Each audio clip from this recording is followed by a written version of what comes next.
Hi friends. नमस्कार friends. आपकी YouTube channel आरटीसीसी math में स्वागत है। फ्रेंड्स, आज हिस्ट्री का वीडियो लेकर आया हूँ आपके सामने। ठीक है, तो हम लोग जो है नेक्स्ट जो वीडियो क्लास में जो पढ़े थे, यानी जो हिस्ट्री का क्लास का जो नेक्स्ट हुआ पार्ट, उस पार्ट में हमने पढ़ा था कि तुर्कों का आक्रमण पढ़ा था। तो तुर्क का प्रथम आक्रमण तो आप देख लिए थे कि मोहम्मद गजनी जो था उसकी हिस्ट्री क्या थी। ठीक है, भारत में उसका अहम रोल क्या रहा, उसने क्या किया, वो सारा चीज़ें आपने पढ़ लिया है। आज हम लोग पढ़ेंगे तुर्की आक्रमण ही, यानी कि सेकेंड, यानी कि फर्स्ट आक्रमण हुआ तुर्क का, ये दूसरा आक्रमण है। कौन सा आक्रमण है? दूसरा आक्रमण है तुर्क का। ठीक है, जिसमें हम लोग पढ़ेंगे मोहम्मद गोरी के बारे में। मोहम्मद गोरी जो है 1175 से 1206 तक शासन करता है भारत में, उसकी वर्चस्व रहता है। ठीक है, चलिए हम लोग इसके बारे में पढ़ते हैं, मोहम्मद गोरी के बारे में, कि मोहम्मद गोरी आखिर भारत में आया तो क्या क्या किया, भारत में किस मकसद से आया, उसने क्या क्या नहीं किया। और नहीं करने की तो कोई बात ही नहीं है, इसने बहुत कुछ कर डाला। तो चलिए हम लोग स्टार्ट करते हैं। इससे पहले एक आपसे रिक्वेस्ट है कि आप वीडियो को स्किप करके मत देखिएगा। क्यों? क्योंकि मुझे पता है कि आप जो है जल्दबाजी में स्किप कर देते हैं, इसीलिए तो देखिए मैं छोटा छोटा वीडियो बना रहा हूँ। चीज़ें समझ में आ रही है? देखिए छोटा छोटा सा वीडियो बनाता हूँ आपके लिए, आपका छोटा छोटा सा टॉपिक लेके आता हूँ, एक ही लाइन में बहुत सारा कंटेंट लेके आ जाता हूँ, ताकि आपका जो है जल्द छोटा ही कंटेंट में काम चल जाए। ओके, तो चलिए हम लोग जो है, और एक चीज़ें और है, मैं इस वीडियो के लास्ट में बहुत कुछ सारे, वीडियो के अंत में भी, शुरू में भी कुछ बहुत ऐसे ऐसे इम्पोर्टेंट चीज़ें बताने जा रहे हैं जिसे आप को सुनने की बहुत ही ज़रूरत है, क्योंकि वो चीज़ें लास्ट में आपको ज़रूरत है। और जो मैं लेक्चर देता हूँ वो बात बात की चीज़ है, लेक्चर तो आपको सुनना बहुत ज़रूरी है, क्योंकि वो सुनेंगे तभी आपको, मैं दोबारा जब इसे पढ़ाना शुरू करूँगा लाइन बाय लाइन, तो आपको काम आ जाएगा।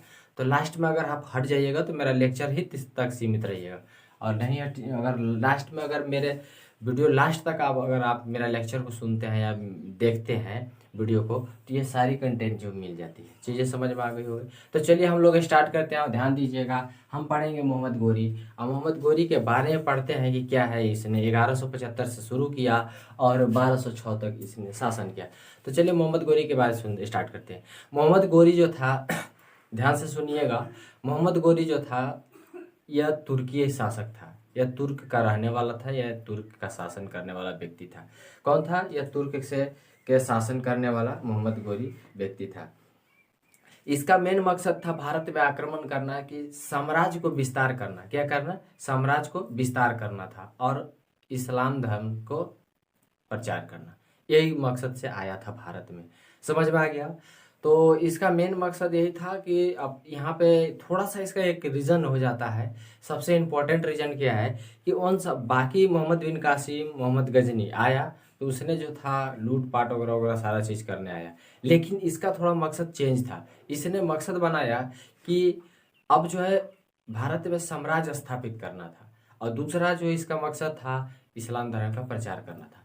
तो याद रखिएगा, अगर ये बात आपको, अगर मेरा कंटेंट अच्छा बुझा लगा होगा, तो आप जो है मेरे लिए कुछ करें या ना करें, मन से थोड़ा वीडियो को देखें। ठीक है, चलिए आगे देखते हैं।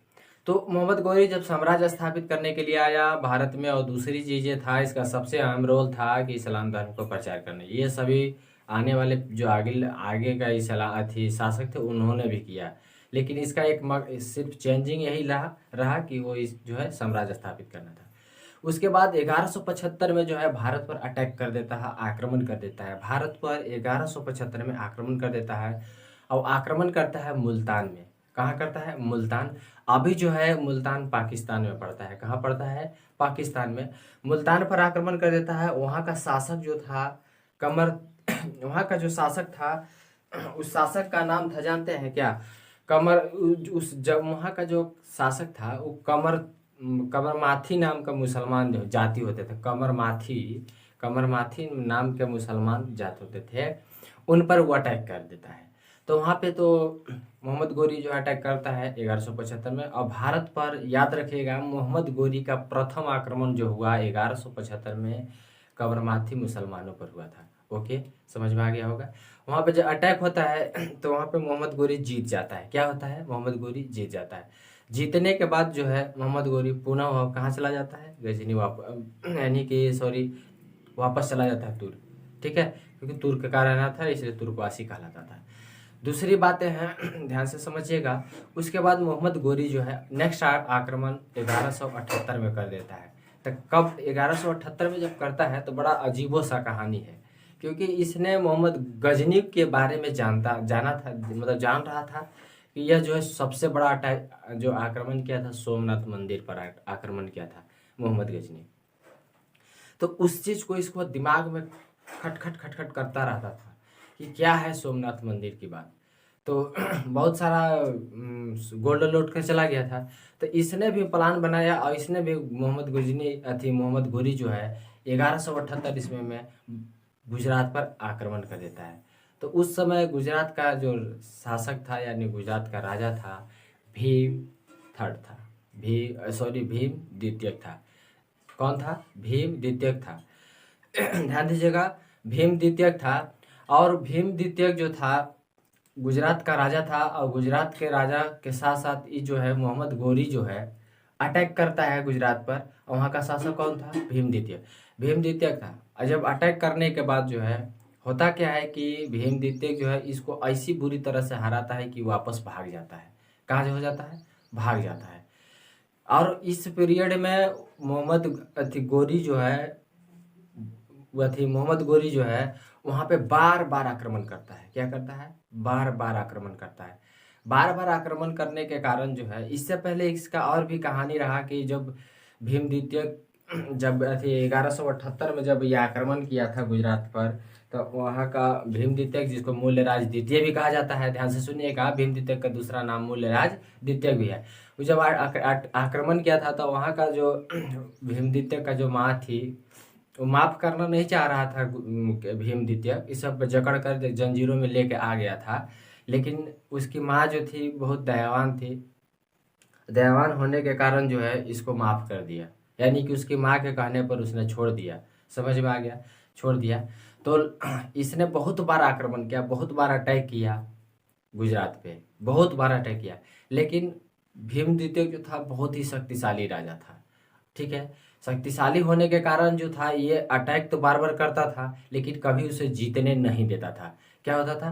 कभी उसे जीतने नहीं देता था, बार बार अटैक करता था और उसे कभी जीतने नहीं देता। तो उसको समझ में आया कि यहाँ पे मेरा दाल गलने वाला नहीं है, उसका दाल नहीं गलने वाला है। तो उसने सोचा कि अब क्यों ना यहाँ पे अटैक करके ना अब उत्तर भारत पे अटैक करते। तो उसने जो है अटैक किया उत्तर भारत पे। तो उत्तर भारत में दिल्ली, अजमेर, मतलब दिल्ली के एरिया पर अटैक कर देता है। कहाँ पे? दिल्ली वाले क्षेत्र पे अटैक कर देता है। अटैक करता है तो वहाँ का राजा था जो था पृथ्वीराज चौहान तृतीय था। कौन था? पृथ्वीराज चौहान तृतीय था। पृथ्वीराज चौहान जो था तृतीय था। और पृथ्वीराज चौहान जो था उस वहाँ का राजा था। क्या था? राजा था। पृथ्वीराज चौहान के दरबार में रहने वाला एक कवि का नाम था, आप शायद जानते होंगे, चंद्रबरदाई नाम था उसका, चंद्रबरदाई। इसने पृथ्वीराज चौहान के जीवनी और मोहम्मद गोरी के जीवनी इसमें अटैच किया है, लिखा है, जिस पुस्तक का नाम है पृथ्वीराज रासो। पुस्तक का नाम क्या है? पृथ्वीराज रासो। उस पुस्तक का नाम क्या है? पृथ्वीराज रासो है। ध्यान दीजिएगा, उस पुस्तक का क्या नाम था? पृथ्वीराज रासो था। समझ में आ गया होगा। तो वो जो है बार बार अटैक कर देता है, समझे? बार बार अटैक करने के कारण जो है उसे तो माफ ही मतलब वहां पे देखा कि मेरा काम नहीं चलने वाला है, अब उत्तर भारत पर अटैक करता है। उत्तर भारत में जब अटैक करता है तो वहां पर पृथ्वीराज चौहान जो था बड़ा ही जबरदस्त और बहुत ही मजबूत शासक था। और याद रखिएगा, पृथ्वीराज चंद्रबरदाई जो था पृथ्वीराज चौहान का दरबारी कवि भी था और परम मित्र भी था। कहा जाता है इतिहास में कि दोनों दोनों जो है जन्म एक साथ हुआ और मरण भी एक ही साथ हुआ है। दोनों का जन्म एक साथ हुआ था और मरण भी एक ही साथ हुआ था। अब पृथ्वीराज चौहान के शासनकाल में तराइन का प्रथम युद्ध लड़ा जाता है, ठीक है, प्रथम युद्ध लड़ा जाता है। उससे पहले क्या होता है, ध्यान से सुनिएगा मेरी बात को। तराइन का प्रथम युद्ध लड़ने से पहले होता ही क्या है कि पृथ्वीराज चौहान पर बहुत बार वो अटैक कर देता है। मोहम्मद गोरी बहुत बार अटैक करता है, ऐसा इतिहास में माना जाता है। यानी कि चंद्रबरदाई पृथ्वीराज रासो के कवि का नाम जो दरबार में था उसका चंद्रबरदाई नाम था। उसके पुस्तक में लिखा हुआ था यानी कि पृथ्वीराज रासो में कि मोहम्मद गोरी उसे जो है 16 बार जो है क्या किया था, 16 बार उसे माफ कर दिया था। जब अटैक करता पृथ्वीराज चौहान हरा देता। हराने के बाद होता यूँ कि पृथ्वीराज चौहान जो था उसे वो पृथ्वीराज चौहान से माफ़ी मांग लेता और इसे माफ़ कर देता, क्योंकि बहुत ही दिल के बड़ा था। ठीक है, ऐसा करते गया, उसने 16 बार अटैक किया पृथ्वीराज के ऊपर, 16 बार इसे माफ कर दिया। 17वां बार फिर अटैक करता है। क्या करता है? 17वां बार फिर अटैक करता है। क्या करता है? 17वां बार अटैक करता है 1192 में। क्या करता है? 17वां बार अटैक करता है 1192 ईस्वी में। 1192 ईस्वी में जब पृथ्वीराज के ऊपर 17वां अटैक करता है तो पृथ्वीराज उस समय भी उसे हरा देता है और उसे माफ कर देता है। उस समय भी उसे हरा कर माफ कर देता है।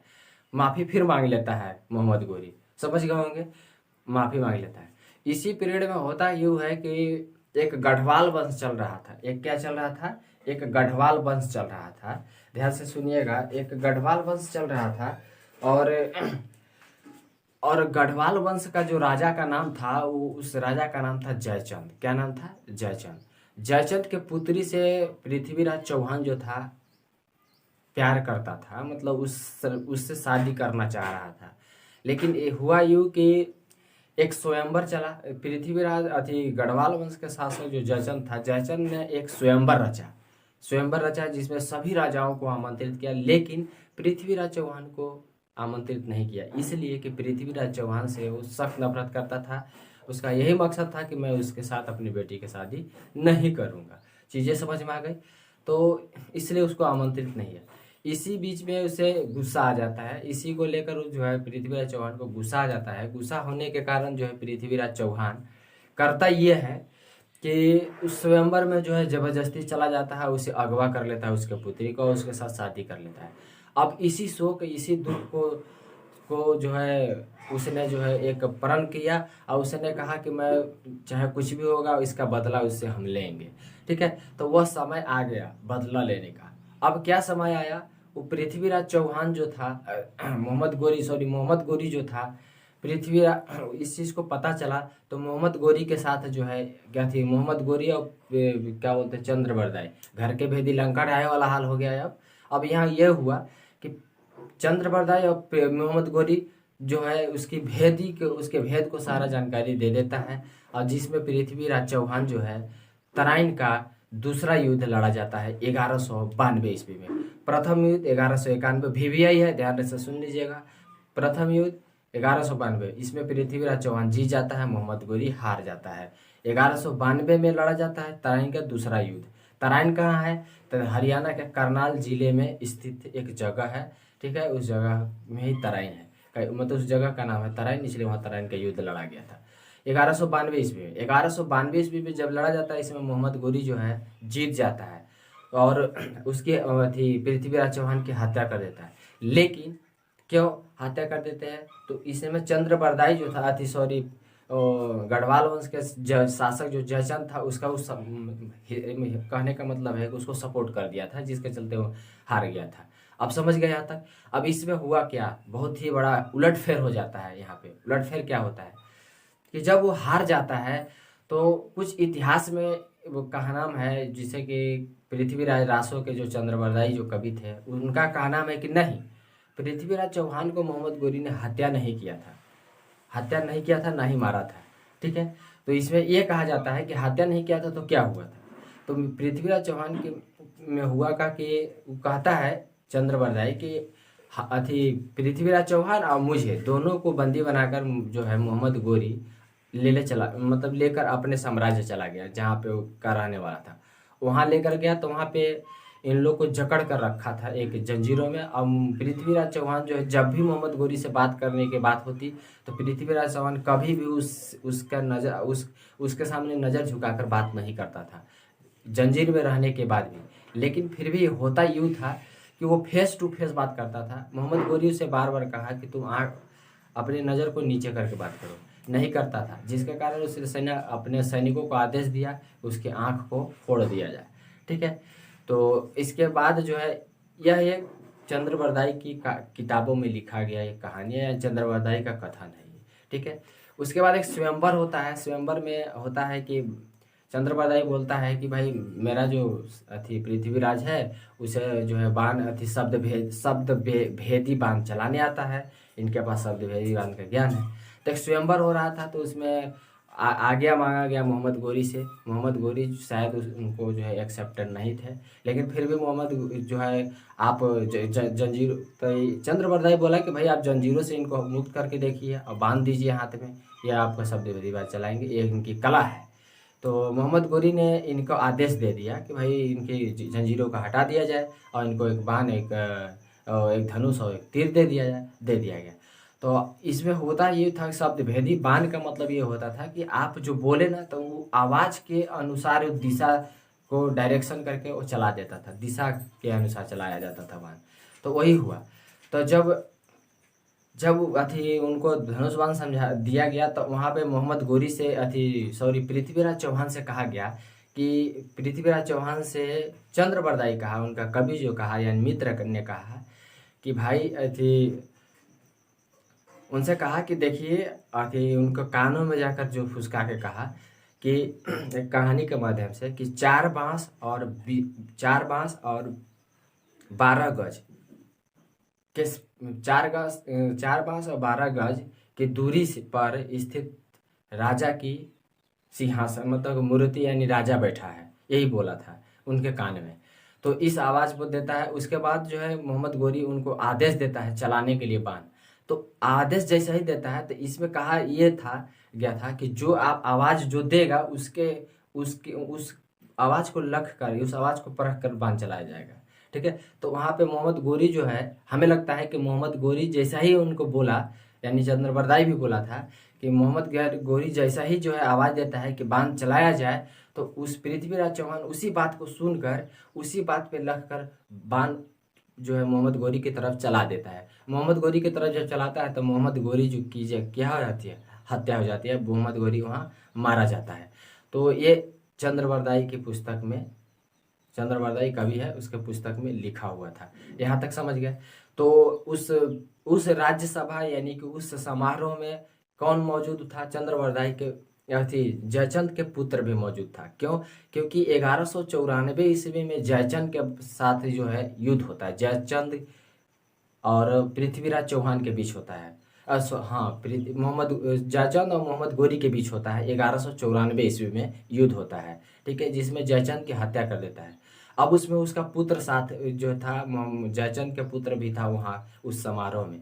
तो उस समारोह में पुत्र था। अब भैया जयचंद के उसका बहन का जो उस तरह का उसने अथी गलत व्यवहार किया था, इसी के को लेकर जो है जयचंद का जो पुत्र था मोहम्मद गोरी को वहीं पे हत्या कर देता है, जहाँ पे मोहम्मद गोरी को मारता है, ठीक है। उनकी हत्या वो हत्या नहीं करता है, बल्कि चंद्रबरदाई खुद जो है मोहम्मद गोरी को हत्या करता है, मैंने कि हत्या कर देता है और खुद से अपने ही हत्या कर लेता है। इसीलिए कहा जाता है कि जीवन भी एक साथ और मरण भी एक ही साथ हुआ था दोनों मित्र का।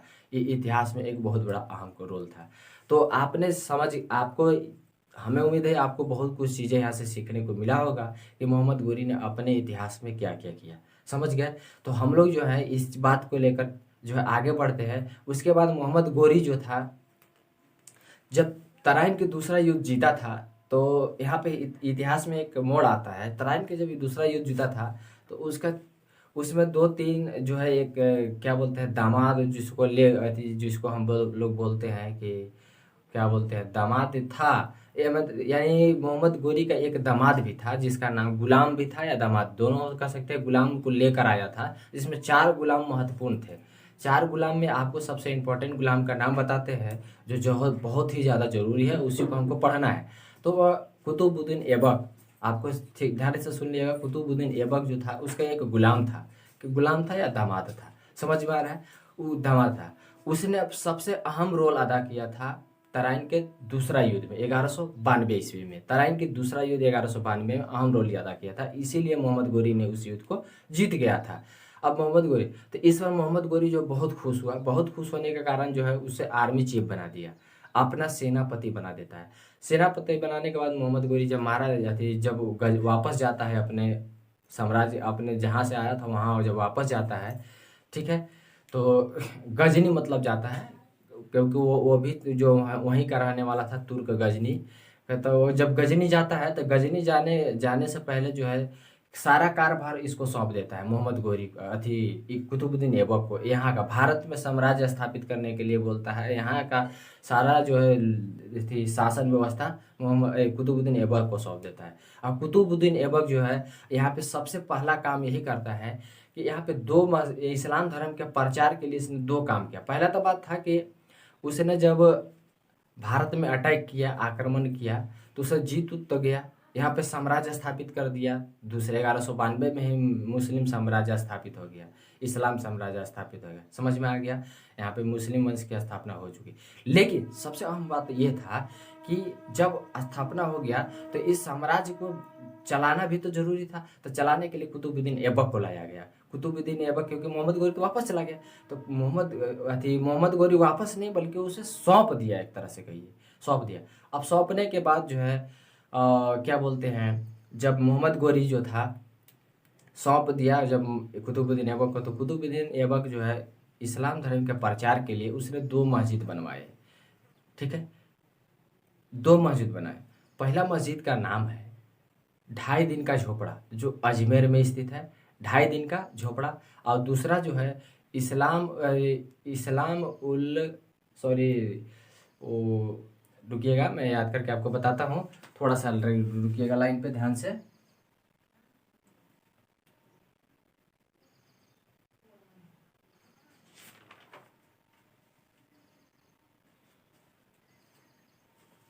कुबत उल इस्लाम मस्जिद, कुबत उल इस्लाम मस्जिद दूसरा का नाम था, जो दिल्ली में स्थित है। कहाँ है? जो दिल्ली में स्थित है। ये 2 मस्जिद बनवाया, कौन? कुतुबुद्दीन ऐबक ने बनवाया। तो आपने अभी तक की जो भी कहानियाँ सुनी, ये सारा कहानी जो था कुतुबुद्दीन मोहम्मद गोरी से संबंधित रिलेटिव था। अब हम चलते हैं यहाँ पे, अब बोर्ड पर देखते हैं कि भाई क्या क्या चीज़ें उसने किया। आप सभी लेक्चर में सुन लिया, अब दोबारा बोर्ड पर देखेंगे तो अच्छी तरह से याद हो जाएगा। चलिए ध्यान दीजिएगा। कह रहा है कि भारत में इसका मकसद था साम्राज्य का विस्तार करना और इस्लाम धर्म का प्रचार करना। भारत पर पहला आक्रमण मुल्तान पर किया था 1175 ईस्वी में। क्या में किया था? 1175 ईस्वी में किया था। 1178 ईस्वी में इसने गुजरात पर आक्रमण किया। उस समय वहां का शासक का नाम भीम थर्ड था। 1178 में इसने गुजरात पर आक्रमण किया। उस समय वहां का शासक का नाम भीम सेकंड, थर्ड नहीं है, भीम सेकंड था, ठीक है, या मूल्यराज द्वितीय भी कहा जाता है था, जो मोहम्मद गोरी को माउंट आबू में गोरी को पराजित किया गया था। माउंट आबू जो है, ध्यान रखिएगा, यह राजस्थान में पड़ता है। माउंट आबू कहाँ पड़ता है? माउंट आबू राजस्थान में पड़ता है। वहां पे मोहम्मद गोरी को इसने हरा देता है। अब देखिए माउंट आबू किस लिए प्रसिद्ध है? तो जैन मंदिर। ध्यान दीजिएगा, दिलवाड़ा का जैन मंदिर जो है सबसे बड़ा प्रचलित है या प्रसिद्ध है। दिलवाड़ा का जैन मंदिर जो माउंट आबू में ही स्थित है। समझ में आया? यहाँ पे स्थित था, माउंट आबू में हरा दिया। उसके बाद का 1191 ईस्वी तराइन के प्रथम युद्ध पृथ्वीराज चौहान और मोहम्मद गोरी के बीच हुआ, जो 17वां आक्रमण था। 16वां आक्रमण तक तो उसने माफ किया, 17वां आक्रमण हुआ। अब 17वां आक्रमण हुआ था, जिसमें पृथ्वीराज चौहान थर्ड ने जीत गया। पृथ्वीराज चौहान जो है इस युद्ध को जीत जाता है और मोहम्मद गोरी हार जाता है। अब नेक्स्ट जो है पृथ्वीराज चौहान सेकंड ने उत्तर भारत में उस समय शासन कर रहा था। ध्यान रखिएगा, 1194 में जब अटैक करता है उस समय जो है पृथ्वीराज चौहान जो उत्तर भारत में शासन कर रहा था। 1192 ईस्वी में तराइन का दूसरा युद्ध होता है। तराइन का दूसरा युद्ध होता है, यानी कि तराइन का याद रखिएगा, ये 18वां युद्ध होता है। कौन सा? 18वां युद्ध होता है तराइन का। पृथ्वीराज मोहम्मद गोरी का 18वां युद्ध है। ध्यान रखिएगा, तराइन का 18वां युद्ध नहीं है, तराइन का दूसरा युद्ध है और मोहम्मद गोरी का 18वां युद्ध था इस 1192 ईस्वी में। जब ये अटैक करता है तो मोहम्मद गोरी क्या हो जाता है? जीत जाता है। लेकिन यहाँ पृथ्वीराज चौहान हार जाता है। अब यहीं पे कहा जाता है कि पृथ्वीराज चौहान की हत्या कर दिया गया था, लेकिन ऐसा इतिहास में उसका कवि कहता है कि अब कुछ बहुत सारे इतिहासकारों का कहना है कि मोहम्मद गोरी की हत्या हो गई थी, और उनका इतिहास इनका इतिहास जो कहा था चंद्रबरदाई, उसका कहना था कि नहीं, हत्या नहीं हुआ था। ठीक है। पृथ्वीराज शब्द भेदी बांध चलाने में जानता था, यानी पृथ्वीराज चौहान जो था शब्द भेदी बांध चलाने जानता था। 4 बांस 24 गज की फासला चंद्रबरदाई ने कहा था। ये एग्जाम में पूछा जाता है कि 4 बांस और 24 गज की फासला क्या है, तो यह चंद्रबरदाई, और यह किसके द्वारा कहा गया था, तो यह कहा गया था पृथ्वीराज चंद्रबरदाई के द्वारा। 1192 में भारत में मुस्लिम साम्राज्य की स्थापना हो गया था 1192 में, क्योंकि मोहम्मद गोरी जीतेगा तभी तो वहाँ पे साम्राज्य स्थापित होगा। तो मोहम्मद गोरी 1192 में ही जीता था, उसके बाद यह साम्राज्य स्थापित हो गया था, क्योंकि उसका मेन यही मकसद था। 1194 में चंद्रबरदाई का युद्ध लड़ा गया, जिसमें मोहम्मद गोरी और जयचंद के बीच था। जयचंद इसमें पराजित हुआ था। अब चंद्रबरदाई के पुस्तक का नाम क्या था, तो पृथ्वीराज रासो था। और यह पृथ्वीराज रासो चंद्रबरदाई जो था, यह परम मित्र पृथ्वीराज चौहान का था। तो हमें उम्मीद है यहाँ तक आप चीज़ें बहुत बढ़िया से समझे होंगे और बहुत ही ढंग से समझे होंगे। आप बहुत ही बेहतर तरीके से इसे देख सकते हैं और इसे याद भी कर सकते हैं। तो इसका शासन काल कितना था, 1175 से लेकर 1200। अब इसके बाद हम लोग पढ़ेंगे इसके बाद, यानी मोहम्मद गोरी के बाद यहाँ पे कौन आया, तो भाई कुतुबुद्दीन ऐबक आया था। कुतुबुद्दीन अब ऐबक के बारे में पढ़ेंगे। हाँ, एक चीज़ और याद रखिएगा, याद यही आपको यही रखना है कि अब जो है एक मोहम्मद गोरी थी, कुतुबुद्दीन ऐबक जो था, अब यहाँ पे 2.5 दिन का झोपड़ा वगैरह बनवाया, आपने देखा। और और उसके बाद जो है ये क्या करता है कि बख्तियार खिलजी के यादगार में जो है ना कुतुब मीनार का नींव रख देता है कुतुबुद्दीन ऐबक। ये चीज़ें हम लोग गुलाम वंश में, इसके बाद जो है इसके बाद हम लोग पढ़ेंगे गुलाम वंश पढ़ेंगे। क्या पढ़ेंगे, गुलाम वंश पढ़ेंगे हम लोग। उसमें देखेंगे कि कुतुबुद्दीन ऐबक ने क्या क्या किया था। तब तक के लिए अगर ये आपको वीडियो बहुत अच्छा लगा हो, दिल से लगा हो, तो लाइक शेयर सब्सक्राइब कर देंगे, और नहीं लगा हो तो डिसलाइक ज़रूर करेंगे। ठीक है, तब तक के लिए जय हिंद।